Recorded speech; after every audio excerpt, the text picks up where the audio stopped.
நான் இங்கே வரும்போது இந்த ஸ்கூல் பிள்ளைங்க என்னை வரவேற்றாங்க. பர்டிகுலர்லி அந்த பேண்ட் டீம் ரொம்ப ஸ்மார்ட்டாக இருந்தாங்க. அவங்களுக்கு எனது நன்றி.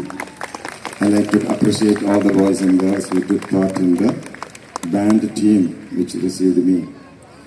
இங்கே இந்த நிகழ்ச்சியை கூட மாணவர்களே தொகுத்து வழங்கிட்டு இருக்கிறாங்க. அவங்களே அந்த லீடர்ஷிப் பொசிஷன் எடுத்திருக்கிறாங்க. All those compeers, I like to appreciate all of you. Congratulations. I like to congratulate the teachers who are trained them. இங்கே படித்த மாணவர்கள் மாணவிகள் நல்ல மார்க் வாங்கி நல்ல காலேஜில் எல்லாம் சேர்ந்துருக்கிறாங்க. இன்றைக்கி எங்கிட்டேருந்து அவங்க பரிசு வாங்கியிருக்கிறாங்க. இதை பார்க்கும்போது இங்கே ஒரு தரமான கல்வி, ஒரு குவாலிட்டி எஜுகேஷன் இந்த ஸ்கூலில் கொடுத்துட்ருக்குறாங்க. அதுக்கு நான் திரு சந்திரசேகர் அவர்களுக்கும் கோதை நாயகி மேடம் அவர்களுக்கும் விஜய் ஆனந்த் அவர்களுக்கும் எனது பாராட்டுதல் தெரிவிச்சு, பிரேம் ஆனந்துக்கும் எனது பாராட்டுதல் தெரிவிச்சு. Congratulations to you. எத்தனை பேர் சின்சியராக சொல்லுங்கள், எத்தனை பேர் உங்கள் குழந்தைகளை நீங்கள் நேசிக்கிறீங்க? கேட்டுக்குங்க. எஸ், அதில் ஒன்றும் சந்தேகமே இல்லை. எனக்கு அந்த சந்தேகம் இல்லை. ஆனால் அது ரொம்ப முக்கியம் இல்லை. ஏன்னா எல்லாருமே குழந்தைகளை நேசிக்கிறது தான். எத்தனை பேர் உங்கள் குழந்தைகளை உண்மையிலேயே மதிக்கிறீங்க? Respecting children is different. Okay, அதுக்கு கொஞ்சம் வித்தியாசம் இருக்குது. குழந்தைய நான் நேசிக்கிறேன்னு சொல்லலாம், கட்டிப்பிடிச்சு மொத்தம் கொடுக்கலாம். ஆனால் ஒரு குழந்தை எனக்கு இதுதான் வேணும் அப்படின்னு கேட்கும்போது வாங்கி கொடுப்பீங்களா? ஒரு பெரிய வளர்ந்த மனிதனை மாதிரி நீங்கள் அந்த குழந்தைய மதிப்பீங்களா? இல்லை வாய முடிட்டு சும்மா இரு, எப்படி மழை பெய்யுதுன்னு கேட்குது குழந்தை, நீங்கள் என்ன சொல்லுவீங்க? பூமி உருண்டையா தட்டையான்னு கேட்குது. இப்போ நிறைய கேள்வி கேட்டால் என்ன சொல்லுவீங்க? பேசாமல் இரு. சில நேரத்தில் குழந்தைகள் ரொம்ப மோசமான கேள்வி கூட கேட்பாங்க. கடவுள் உண்டா இல்லையா அப்படின்னு கேட்டால் வாயை முடிட்டு சும்மா இருன்னு சொல்லுவீங்க. ஒரு குழந்தை ஒரு நாளைக்கு ஒரு குறிப்பிட்ட ஸ்டேஜில் 400 கேள்விகள் கேட்குமா. அப்போது நீங்கள் மதிக்கிறதா இருந்தால் என்ன சொல்லுவோம்? எனக்கு தெரியாது தம்பி, நைட் பண்ணணும் ஒன்ன மாதிரி என்ன அப்படின்னு நம்ம சொல்லலாம். ஸோ ஒரு நாடு, எந்த நாடு நல்ல நாடு அப்படின்னு கண்டுபிடிக்கிறதுக்கு சில வழிமுறைகள் இருக்குது. அந்த நாட்டில் நல்ல வருமானம் நிறைய இருக்கலாம், படித்தவங்க நிறைய இருக்கலாம், நோபல் பரிசு வாங்கினவங்க நிறைய இருக்கலாம். இஸ்ரேல் நாடு கூட 220 பேர் நோபல் பரிசு வாங்கியிருக்கிறாங்க. நம்ம நாட்டில் இருந்து ஒரு சிலர் தான் வாங்கியிருக்கிறாங்க. அவங்க வந்து அறிவியல் அப்படின்னு இருக்கு. ஆனால் உண்மையிலேயே ஒரு நாடு எந்த நாடு நல்ல நாடுன்னு பார்க்கணும்னா, எந்த நாட்டில் குழந்தைகளை அவங்க வெகுவாக மதிக்கிறார்களோ அந்த நாடு தான் உலகத்திலே சிறந்த நாடுன்னு சொல்லலாம். எந்த மனிதன் நல்ல மனிதன் அப்படின்னு கண்டுபிடிக்கிறது ஒரு சின்ன வழி. அந்த மனிதன் குழந்தைகளை மதிக்கிறாரா? குழந்தைகளை மதிக்கிறாரா நல்ல மனிதன் சொல்லலாம். இதுக்கு மேலே ஒரு பெரிய ஃபேக்ட் இருக்குங்க.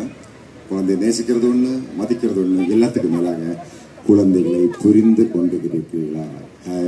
have enough understanding about the children. குழந்தைகளை பற்றி நிறைய தகவல்கள் நமக்கு இப்போ தான் வந்துட்டு இருக்கு. ஒரு 50 வருஷமாக தான் குழந்தைகளை பற்றி நிறைய தெரியும். நாங்கள்லாம் சின்ன பிள்ளையா இருக்கும்போது அடிப்பாங்க தெரியுமா? வாத்தியார கையில் கம்பெடுத்து தான் வருவார். அட்டி அடிப்பாங்க குழந்தைங்க. இப்பெல்லாம் அடித்தா நேராக போலீஸ் ஸ்டேஷனில் பிடிச்சி கொடுத்துருவாங்க. அவங்கள அடிக்கக்கூடாது, இருந்தாலும் அடிக்கிறீங்க. எத்தனை பேர் போன வருஷம் குழந்தைய அடிச்சிங்க? எழுத்துங்க. ஓகே, எத்தனை பேர் இந்த வருஷம் குழந்தைய திட்டினீங்க?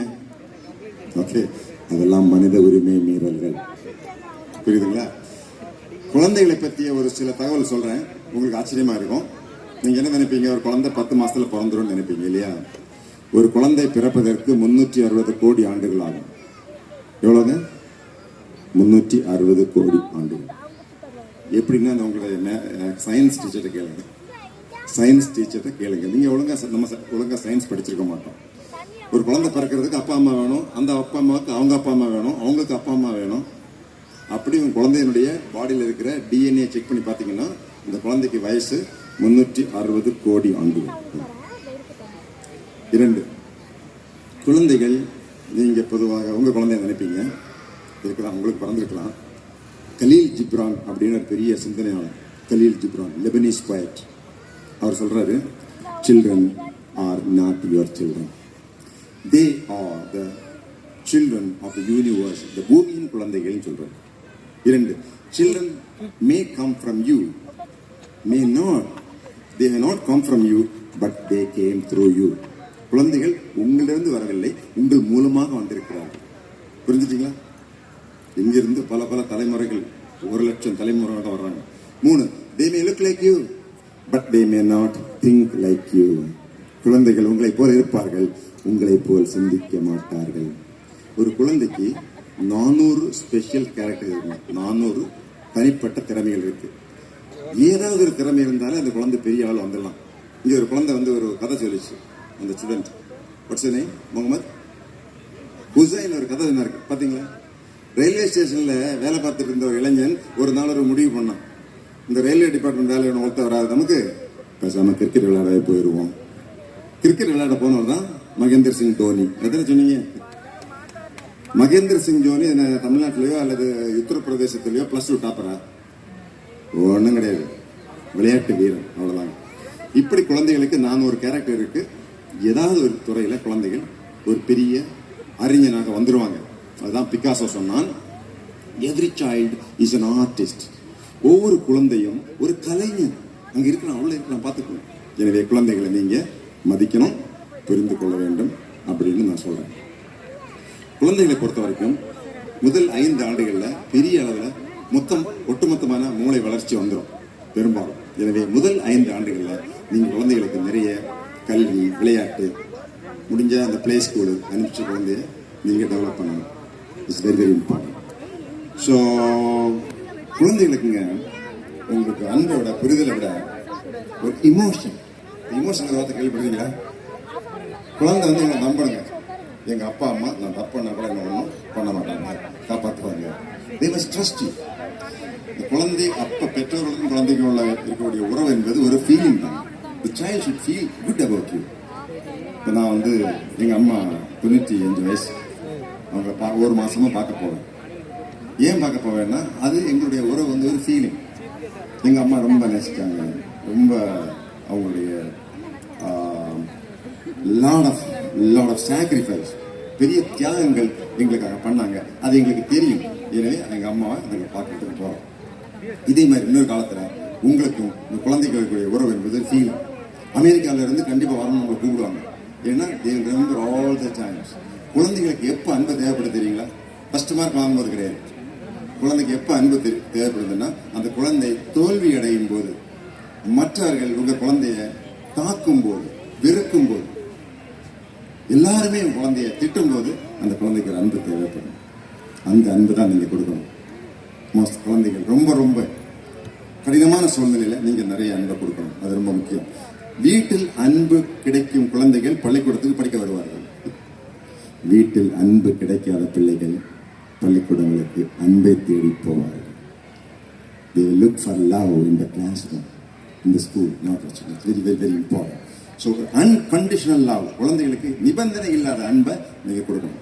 படிச்சாதான் அவன் நேசிப்பேன், சாப்பாடு போடுவேன், நீ முதல் மார்க் வாங்கினா தான் உனக்கு மரியாதை, அப்படி கிடையாது. ஈவன் அதர்வைஸ் அது போன்ற ஒரு ஃபீலிங்கை கொடுக்கணும் குழந்தைகளுக்குங்க. நீங்களும் நானும் பெரிய உரிமையை கொடுக்கறத விட உலகத்தில் உள்ள 194 நாடுகளும் ஒன்று சேர்ந்து யுனைடெட் நேஷன்ஸ் அவங்க குழந்தைகளுக்காக ஒரு சட்டம் போட்டிருக்காங்க. இது நமக்கு தெரியணும், அப்பா அம்மா கண்டிப்பா தெரியணும். குழந்தைகள் உங்க குழந்தைகள் மட்டும் இல்லைங்க, இந்த பூமியின் குழந்தைகள். நான் சொன்னேன், நாளைக்கு உங்க குழந்தைகள் பட்டாபிராமலையோ ஆவடியில இருக்க மாட்டாங்க, அமெரிக்காவில் இருப்பாங்க. ஸோ இந்த குழந்தைகளுக்கு சில உரிமைகளை கொடுத்துருக்காங்க இந்த உலகத்து மக்கள். 770 கோடி மக்கள் உங்க குழந்தைகளுக்கு சில உரிமைகளை கொடுத்துருக்காங்க. என்ன தெரியுமா? நம்பர் 1 உரிமை என்ன தெரியுங்களா? நல்ல உணவு, தூய்மையான காற்று, தூய்மையான தண்ணி. நம்பர் 2 அந்த குழந்தைக்கு பிடிச்ச ட்ரெஸ். 3 குழந்தைக்கு நல்ல மருத்துவ வசதி. 4 குழந்தைகளுக்கு சுதந்திரமாக சிந்திக்கும், பேசும், அவங்க என்ன சொல்ல விரும்புறாங்களோ அதை பேசுறதுக்கான சுதந்திரம். எல்லாத்துக்கும் மேலாக இதை கண்டிப்பா எழுதி வச்சுக்கோங்க, குழந்தைகளுடைய தாயாரோடையும் தந்தையாரோடையும் 18 வயசு வரைக்கும் சேர்ந்து வாழக்கூடிய உரிமை அந்த குழந்தைக்கு இருக்கு. இதனுடைய உள் பொருள் உங்களுக்கு என்னன்னு புரியும் நினைக்கிறேன். The child has the right to live with the biological father and mother at least till the age of 18. அது வரைக்கும் இயற்கையான தாயும் தந்தையும் அந்த குழந்தைய கூட இருக்கும். இது ரொம்ப ரொம்ப அடிப்படை. ஓகே, குழந்தைகிட்ட தான் வழக்கமாக என்ன சொல்லுவோம்? நீங்க வந்து அப்பா அம்மா ஆசிரியர் மதிங்கன்னு சொல்லுவோம். இன்னைக்கு கதை மாறி போச்சுங்க. இது ஒரு முழுமையான அட்வைஸ் கிடையாது. முழுமையான அட்வைஸ் என்ன தெரியுங்களா? நம்ம குழந்தைகள் உலகத்துள்ள எல்லாரையும் நேசிக்கணும், எல்லாரையும் மதிக்கணும். ஏன்னா வெளிநாட்டுக்கு போவாங்க, வேலை பார்ப்பாங்க, அங்கே வாழ்க்கை பாரு. எல்லா மனிதனையும் நேசியுங்கள் பொதுவாக சொல்லிடலாம்.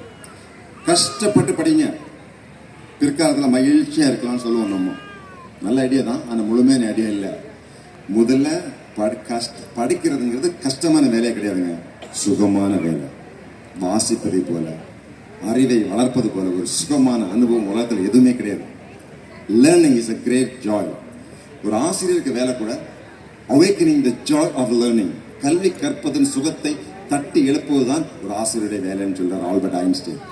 படிக்கிறது கஷ்டமான வேலை இல்லைங்க, ரோட்டில் வேலை பார்க்கறது கஷ்டமான வேலை, லாரி ஓட்டுறது கஷ்டமான வேலை, இது கஷ்டமான கிடையாது. இன்னொன்று, நீங்கள் படித்தா நல்லா கஷ்டப்பட்டு படித்தா பிற்காலத்தில் சந்தோஷமாக இருக்கலாம் அப்படின்னு சொல்கிறீங்க. உண்மை என்னென்னா, குழந்தை சந்தோஷமாக இருந்தால் மட்டும்தான் படிக்கவே முடியும். ஃபர்ஸ்ட் ஆஃப் ஆல் சைல்ட், யாருமே மன மகிழ்ச்சியாக இருந்தால் தானங்க படிக்க முடியும். குழந்தையோட நடனம் வரப்போகுது, டான்ஸ்லாம் வரப்போகுது, ஹாப்பியாக இருந்தால் தானே பார்க்க முடியும். நம்ம குழந்தை டான்ஸ் பண்ணும்போது நம்மளே பெரிய எரிச்சலில் பிரச்சனை இருந்தோம்னா பார்க்க முடியுமா? ஸோ குழந்தைகளை எப்போவுமே மகிழ்ச்சியாக வச்சுக்கோங்க. கடைசியாக ஒரே ஒரு செய்தி, நான் வந்து ஐஏஎஸ் படிக்கிற பிள்ளைகளுக்காக பயிற்சி கொடுத்துட்ருக்கிறேன். Officers IAS academy. ஐஏஎஸ் அதிகாரிகள் ரிட்டையர் ஆகிறதுக்கு முன்னாடி ரிசைன் பண்ணி வந்து ஜாயின் பண்ண அவங்க நடத்துகிற ஒரு ஐஏஎஸ் அகாடமியில் நான் வந்து பயிற்சி கொடுத்துட்ருக்கிறேன். நிறைய பிள்ளைகளை பார்க்குறேன். இந்த உலகம் உங்கள் பிள்ளைகள் ஏதாவது ஒரு துறையில், கவர்மெண்ட்டில் ஒரு ஐஏஎஸ் ஆஃபீஸர், மிலிட்ரி ஆஃபீஸர், இவங்க ஃபஸ்ட்டு சன் கூட இப்போ கூகுளில் பெரிய பொசிஷனில் இருக்கார். நம்ம கோதை நாயகி மேடத்தினுடைய முதல் மகன், அவர் பேர் மேடம் தினு ஆனந்த், வந்து கூகுளில் வந்து நம்ம தான் பெரிய பொசிஷனில் இருக்கார். தெரியுமா உங்களுக்கு? சுந்தர் பிச்சை, அவருக்கு எவ்வளோ சம்பளம் தெரியுமா உங்களுக்கு? 1600 கோடி ரூபாய் ஒரு ஆளுக்கு. 1600. இப்போ நான் அமெரிக்கா போகிறேன் இந்த மாதம். அங்கே வந்து தமிழ்நாட்டிலிருந்து சுமார் 3 லட்சம் மக்கள் பெரிய பதவியில் இருக்காங்க. 3 லட்சம் பேர் அங்கே அமெரிக்கன் சிட்டிசன்ஸ். அவங்க நடத்துகிற ஒரு பெரிய நிறுவனத்தினுடைய தலைவர் நான் இருக்கேன். அதனால தான் அங்கே போகிறேன். அவங்கெல்லாம் எப்படி அமெரிக்கா போனாங்க? நாங்கள்லாம் எப்படி ஐஏஎஸ் பிள்ளைகளை எப்படி ஐஏஎஸ் பாஸ் பண்ண வைக்கிறோம்? போட்டித் தேர்வுகள், காம்படிட்டிவ் எக்ஸாமினேஷன். இப்போ கூட ஒரு மாணவன் வந்து விஐடியில் படிக்கிறான்னு சொன்னார் இல்லைங்களா? இன்னொரு பிள்ளை விஐடியில் படிச்சிருக்கு. விஐடியில் எப்படி சேர்ந்தாங்க? அங்கே ஒரு காம்படிட்டிவ் எக்ஸாமினேஷன். ஒன்று தெரிஞ்சுக்கங்க பெற்றோர்கள், தமிழ்நாட்டில் மட்டும் +2 முடித்தா 80 போட்டித் தேர்வுகள் இருக்கின்றன. எவ்வளோங்க? 80 காம்படிட்டிவ் எக்ஸாமினேஷன். இந்த 80ல் ஏதாவது ஒரு competitive examination, NEET examination, IIT JE examination, agriculture entrance examination, law கிளாட்டக் entrance examination, MBA CAT 5 years course examinations, இப்படி ஏதாவது. என்டிஏ தெரியுமா உங்களுக்கு? +2 முடிச்சவங்க பையன் என்டிஏ எக்ஸாம் எழுதி உள்ளே போயிருந்தாங்கன்னா அந்த பையனை பற்றி உங்களுக்கு ஒரு கவலையும் கிடையாது. போய் ஜாயின் பண்ணதும் அவருக்கு யூனிஃபார்ம் போட்டு விட்டுருவாங்க. ஆர்மி, நேவி, ஏர்ஃபோர்ஸ், இந்திய ராணுவத்தினுடைய சீஃப் ஆஃப் டிஃபென்ஸ் ஸ்டாஃப் வரைக்கும் வரலாம். அவ்வளோ பெரிய வாய்ப்பு ஒரு எக்ஸாம் பாஸ் பண்ணா போதும். இப்படி நிறைய எக்ஸாம் இருக்கு. ஏதாவது ஒரு எக்ஸாமில் உங்கள் குழந்தைகள் எழுதணும், அதில் பாஸ் பண்ணணும் அப்படிங்கிற ஒரு முயற்சி ஏற்படுத்துங்க. போன வருஷம் ஐஐடியிலிருந்து படித்து வெளியே வந்த மாணவன் ஐஐடி ஜேஇ எக்ஸாம் எழுதி உள்ளே போந்திருக்கிறாரு 4 வருஷத்துக்கு முன்னாடி. இந்த வருஷம் வெளியே வராரு. அவருக்கு ஆண்டு முதல் சம்பளம் 4 கோடி ரூபாய் பெறாங்க ஒரே மாணவன். பெரிய பெரிய வாய்ப்புகள் நம்ம குழந்தைகளுக்கு இருக்கு. ஐஏஎஸ் 22 வயசுல ஐஏஎஸ் ஆஃபீஸர் ஆகிறாங்க. 26 வயசுல இது மாவட்டத்துக்கு கலெக்டர் ஆகிறாங்க. ஒரு ஒட்டுமொத்த மாவட்ட நிர்வாகமும் அந்த 26 வயது இளைஞன் கையில் இருக்கு. மிகப்பெரிய வாய்ப்புகள் நம்ம குழந்தைகளுக்கு இருக்கு. எனவே ஒரு சின்ன ஐடியா, பள்ளிக்கூடத்துல எல்லாம் பார்த்துக்குவாங்களா அப்படின்னா அவங்க பார்ப்பாங்க. அது என்ன பிரச்சனைனா, உங்க பிள்ளைகள் பள்ளிக்கூடத்தில் ஒரு ஆண்டுக்கு 700 மணி நேரம் தான் இருப்பாங்க. புரியுதுங்களா? 7000 மணி நேரங்கள் எங்கே இருப்பாங்க தெரியுமா? உங்க வீட்டில் தான் இருப்பாங்க. உங்க வீட்டில் தான் இருப்பாங்க. நமது குழந்தைகளுக்கு இன்னொரு பெரிய அறிவியல் உண்மையை சொல்றேன். குழந்தைகளுக்கு இந்த உலகத்தை புரிந்து கொள்வதற்கும், உலகத்தில் உள்ள எல்லா கலைகளை கற்றுக்கொள்வதற்கும் இயற்கையான திறமை இருக்கு. அவங்களே கற்றுக்கொள்வாங்க. இன்னைக்கு இன்டர்நெட்ல போய் அவங்களே கற்றுக்குவாங்க. 2, குழந்தைகள் உங்களை பார்த்து கற்றுக்குவாங்க. இமிட்டேஷன். குழந்தைகள் அப்பா எப்படி பேசுறாரு, அம்மா எப்படி நடந்துக்கிறாங்க, அவங்க என்னென்ன மாதிரி மோட்டார் சைக்கிள் ஓட்டும் போது ஹெல்மெட் போடுறாங்களா இல்லையா, அப்பா போட்டால் பையனும் போடுவான். அப்பா பொய்யே பேசுறதுனால பையன் பொய்யை தான் பேசுவான். நமது பிள்ளைகள் சினிமாவில் வந்து ரோல் மாடல் பார்க்குறாங்க. அந்த ரோல் மாடல் வந்து அவர் மோட்டார் சைக்கிள் வர்றாரு, காரில் வர்றாரு, பயங்கரமாக அடிக்கிறாரு, 10 பேர் ஒரே அடியில் 15 பேர் சாகுறான். அவனை வந்து ரோல் மாடல் நினைக்கிறாங்க. வீட்டிலே சோறு போடுறாங்க 2 பேர். பெரிய ரோல் மாடல். அது திரும்பி பார்க்க மாட்டேங்க. ஏன்னா அங்கே சினிமாவில் வந்து லைட் போட்டால் ஆள் கரப்பாக இருக்கிறவங்க சேப்பாக தெரியல. அந்த அட்ராக்ஷன் அவங்களுக்கு இருக்கு. எனக்கு புரியல. வீட்டிலே 2 பெரிய ரோல் மாடல் இருக்கிறாங்க. அவங்களுக்கு இந்த பையன் ரோல் மாடல் நினைக்கல. கதாநாயகனா ஏன் நினைக்க முடியல? நான் என்ன சொல்றேன், நாமும் கதாநாயகனாக வாழ்ந்து காட்டுவோம். நமக்கும் வீட்டில் ஒரு ரசிகர் மன்றம் தோன்றட்டும். ஸோ அந்த வகையில் நமது பிள்ளைகளுக்கு நல்ல கல்வி கொடுக்கறதுக்கு பொறுப்பு அப்பாவுக்கு அம்மாவுக்கு இருக்கு. எனவே நாங்கள் என்ன செய்ய வேண்டும் என்றால், உங்களது வீடையும் ஒரு கல்வி நிலையமாக மாற்றி விடுங்கள். பெரிய பெரிய பெரிய டிவி ஸ்கிரீனை வச்சுட்டு காலையிலேருந்து சாயங்காலம் வரைக்கும் சினிமா பாட்டு கேட்டு பார்த்துட்டு இருக்காம, காலையில் ஒரு நியூஸ் பேப்பர் வாங்கி போடுங்க, வாங்கி போடுங்க. எனக்கா நாளை காலையில் ஒரு இங்கிலீஷ் பேப்பர் வாங்கி நீங்களும் மனைவியும் பிள்ளைகளும் போட்டு போட்டு படிங்க. என்ன நடந்துட்டு இருக்கு? ஹார்மோஸ் ஸ்ட்ரைட்னா எங்க இருக்கு? ஈரானுக்கும் இஸ்ரேலுக்கு என்ன பிரச்சனை? ஈரானுக்கு அமெரிக்காவுக்கு என்ன பிரச்சனை? ஏன் சண்டை போடுறாங்க? உலக பிரச்சனை. இந்தியாவுக்கு என்ன பிரச்சனை? தமிழ்நாட்டுக்கு என்ன பிரச்சனை? இதுக்கு பார்லிமெண்ட்ல ஒரு சட்டம் நிறைவேறலையே, ஏன்? டீலிமிட்டேஷனா என்ன? கொஞ்சம் கொஞ்சம் உலகத்தை பற்றி, உலக பொருளாதாரம், உலக அறிவியல், உலக வரலாறு கொஞ்சம் தெரிஞ்சு கத்துக்கொள்ளுங்க. வீட்டில் இது போன்ற விவாதங்களை ஏற்படுத்துங்க. குழந்தைகளுக்கு நிறைய புத்தகங்கள் வாங்கி போடுங்க. இந்த குழந்தைகள் ஒரு நாளைக்கு 50 பக்கமாவது வாசிக்கணும். நீங்க ஒரு பக்கமாவது வாசிங்க. நீங்க படிக்கலாம், குழந்தை எப்படி படிக்கணும் யோசிச்சு பாருங்க. போன மாசம் ஒரு செய்தி படிச்சு பார்த்தேன். ஒரு அம்மா, அவங்க பேரு அமிர்தவள்ளி, அவங்களும் அவங்க பொண்ணு +2 முடிச்சு நீட் எக்ஸாம் பாஸ் பண்ணி, அந்த பொண்ணு வந்து சம்யுக்தா, 2 பேரும் நாகப்பட்டினம் மருத்துவக் கல்லூரியில் போறாங்க. எதுக்கு? பொண்ணை சேர்க்கறது அப்படின்னு நினைப்பீங்கல்ல. பொண்ணை கொண்டு சேர்த்துட்டு அதே மாதிரி அந்த அம்மாவும் சேருதுங்க MBBS ஃபர்ஸ்ட் இயர். எப்படி? பொண்ணுக்கு MBBS அட்மிஷன் கிடைச்சிருக்கு, பெத்த அம்மாவுக்கு MBBS அட்மிஷன் கிடைச்சிருக்கு. சின்ன வயதுல ஆசை யாருக்கு? அந்த அம்மா டாக்டர் ஆகணும், முடியல, கல்யாணம் பண்ணி வச்சுட்டாங்க. பொண்ணு படிக்கும்போது கூட படிக்குதுங்க. ஒரு தாய் மகளோட சேர்ந்து படிச்சு அதே காலேஜில், இன்னும் சொல்ல போனா அந்த நீட் எக்ஸாமினேஷன்ல அந்த அம்மாவுக்கு தான் 5 மார்க் அதிகமா, இவளுக்கு வேண்டியது அவளும் சேர்ந்து அதே சொல்ல காலேஜில் போய் சேர்ந்துருக்காங்க. அங்கே போய் சேர்ந்து படிக்கிறாங்க. இது வேணா பேப்பரில் படிச்சு பாருங்க. நான் வந்து எனக்கு என்னுடைய மாணவி இப்போ ஒரு பிள்ளை அந்த IAS பாஸ் பண்ணியிருக்கேன், ரஷ்மி. அது நீங்கள் யூடியூப்ல பார்த்தீங்கன்னா தெரியும், நான் போட்டிருக்கேன், இன்டர்வியூ போட்டிருக்கேன். அந்த பிள்ளை சொல்லுது, அவங்க அப்பா அந்த காலத்தில் கலெக்டர் ஆகணும்னு ஆசைப்பட்டாங்க. எப்படிங்க? எங்க அப்பா IAS எக்ஸாம் எழுதி தோத்துட்டாரு சார், எனவே எங்க அப்பா மகிழ்ச்சி அடைய வைக்கிறதுக்கு நான் IAS பாஸ் பண்ணியிருக்கேன் அப்படின்னு சொல்லுதுங்க. அவங்க அப்பா கண் கலங்கிட்டார். பார்த்தீங்களா? அவங்க அப்பா தான் ரோல் மாடல். இப்படி வீட்டில் வந்துங்க ஒரு கல்வி கற்கும் சூழ்நிலையை நீங்கள் ஏற்படுத்தணும். நியூஸ் பேப்பர் வாசிங்க, அறிவார்ந்த விஷயங்களை பேசுங்க, ஊர் கதையெல்லாம் பேசிட்டு இருக்காதீங்க, பக்கத்து வீட்டுக்காரங்க செஞ்ச பாவச்சையெல்லாம் நீங்கள் பேசிட்டு இருக்காதீங்க. உங்கள் பிரச்சனையே பாருங்க. எப்போ பார்த்தாலும் பொழுதுபோக்கு நல்லதே இல்லைங்க. எப்போ பார்த்தாலும் மொபைல் ஃபோன், நீங்களும் ஒரு பக்கம் பையன் ஒரு பக்கம், நல்லதே இல்லை. ஆஃப் பண்ணிடுங்க, வேண்டாம். பிள்ளை படிச்சுட்டு இருக்காங்களே, அவன் படிச்சு அமெரிக்கா போய் மாதம் 1 கோடி சம்பாதிச்ச பிறகு நீங்கள் நல்லா பார்த்துட்டே இருங்க. பெரிய டிவியோட வாங்கி வைங்க, நான் பணம் எடுத்து கொடுப்பேன். அது வரைக்கும் வேண்டாம், கொஞ்ச நாள் எப்படி ஒதுக்கி வைங்க. இது ரொம்ப ரொம்ப முக்கியம். ஸோ இப்படிப்பட்ட ஒரு சின்ன மாற்றம் உங்கள் தரப்புல இருந்து வரணும். நமது பிள்ளைகளுக்கு பெரிய எதிர்காலம் இருக்குங்க. உலகத்திலேயே நிறைய குழந்தைகள் நம்ம நாட்டில் இருக்காங்க. உலகத்தில் உள்ள எல்லா நாட்டிலையும் பெரிய பெரிய நிறுவனங்களில் எதிர்காலத்தில் வேலை செய்யக்கூடிய ஆட்கள் நம்ம பிள்ளைகள் தான். ஆனால் ஒரே ஒரு பிரச்சனை என்னன்னா, உலகத்தில் பெரும் போட்டி. நம்ம குழந்தைகளுக்கும் China, Japan, South Korea, United States of America, England, இப்படிப்பட்ட நாடுகளோட தான் நம்ம பிள்ளைகள் போட்டி போடணும். சைனாக்காரனை பார்த்தீங்களா? பிள்ளைகள் எல்லாம் நல்ல சாப்பாடு போட்டு பயங்கரமாக எக்ஸசைஸ் பண்ணிட்டு சாங்காக வரான், மாட்டுக்கறி எல்லாம் சாப்பிட்டு. நம்ம சும்மா சோறும் தான், இந்த சாம்பாரும் இந்த ரசம் தான் கொடுத்துட்ருக்கோம். பிள்ளைகளுக்கு நல்ல பால், முட்டை, சிக்கன் போட்டு நல்லா வளர்த்துங்க. ஒர்க் அவுட் பண்ணிட்டோம் 1 hour. பிள்ளைகள் வந்து எக்ஸசைஸ் பண்ணி ஹெல்த்தியாக இருக்கணுங்க, ஹாப்பியாக இருக்கணுங்க. கூட முடிஞ்சால் நீங்களும் வாக்கிங் போங்க. இல்லாட்டி சம்பாதிச்ச பைசாலாம் கொண்டு போய் ஆஸ்பத்திரிலாம் கொடுக்க வேண்டியிருக்கும். நான் இன்னைக்கு காலையில் 70 கிலோமீட்டர் சைக்கிள் ஓட்டினேங்க. எனக்கு 64 வயசு. என்னுடைய ஃபேஸ்புக் இன்ஸ்டாவை பாருங்க. எதுக்கு நினைக்கிறீங்க? அது மிகப்பெரிய ஆனந்தம், புரியுதுங்களா? உடல் நல்லா இருக்கும். எனவே வீட்டில் ஒரு மாற்றம், ஒரு கலாச்சார மாற்றம், கல்வி கற்கும் ஒரு சூழ்நிலை, உடற்பயிற்சி செய்யும் ஒரு சூழ்நிலை, சிந்திக்கும் ஒரு சூழ்நிலை, நல்ல எண்ணங்களை வளர்க்கக்கூடிய சூழ்நிலையை வீட்டில் ஏற்படுத்துங்க. உங்க குழந்தைகளுக்கு பெரிய எதிர்காலம் இருக்கு. உங்க எல்லா குழந்தைகளும் உயர்ந்த நிலைமைக்கு வரணும் அப்படின்னு நீங்க ஆசைப்படுற மாதிரி நானும் ஆசைப்படுறேன். Wish you all the best and thank you very much for this great